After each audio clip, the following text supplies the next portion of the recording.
So Mboweni's budget, a plan of hope, he says, one that is designed to claw us back from the edge of the fiscal cliff and halt our government debt to just under 90% by 2025-26.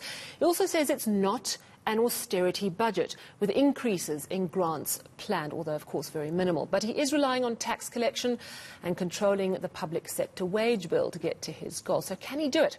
I'm joined now by Duma Gqubule, economist and director at the Centre for Economic Development and Transformation. Mr. Gqubule, thank you very much for your time. So he says it's not an austerity budget. In fact, I think he said it about 3 times in his speech.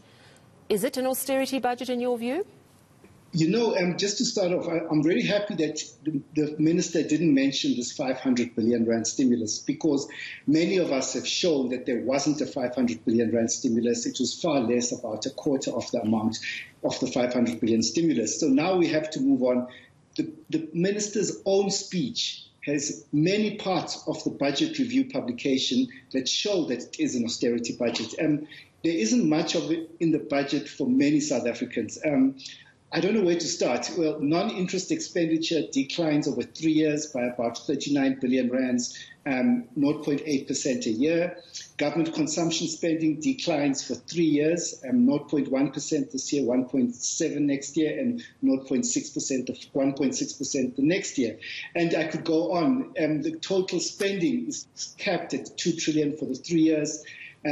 Social grants are declining in real terms. 17 million South Africans are going to see their grants increase. Most of South Africans are going to see their grants increase by 1.6%, which is well below the inflation rate.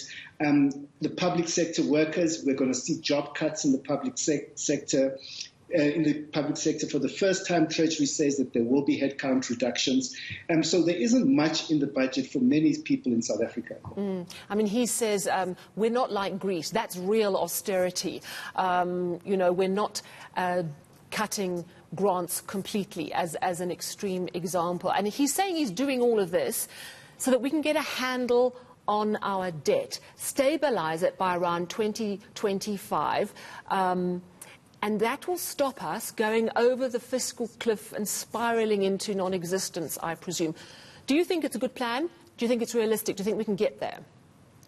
Okay, so I think people need to understand that, you know, the national economy doesn't work like a household budget. You know, in a national economy, when the government spends, it increases national income, it increases GDP, and it makes the debt more sustainable. It creates fiscal sustainability. But if you cut government spending, as the budget is doing, it reduces national income, and then it reduces GDP, and the debt and interest as a percentage of GDP starts increasing. So what we should be doing, as the you know, the IMF has also said that, you know, countries have done throughout the world 14 trillion rand of fiscal stimulus packages, 16% of gross domestic product. I don't see any reason, Sally, why we should be different.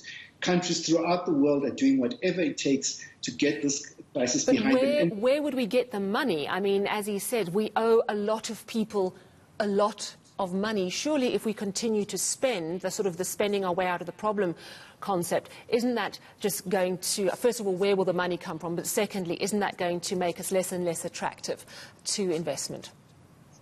Well, you see, if you look at it globally after the end of the crisis, almost every single country has had the same shock to their GDP, to tax revenues, and their budget deficit. So according to the IMF, the average debt to GDP ratio for the average country is 100%, and we're at 80%. We are not high in terms of international standards. And so there are very many ways, creative ways, that we can raise money for to stimulate this economy.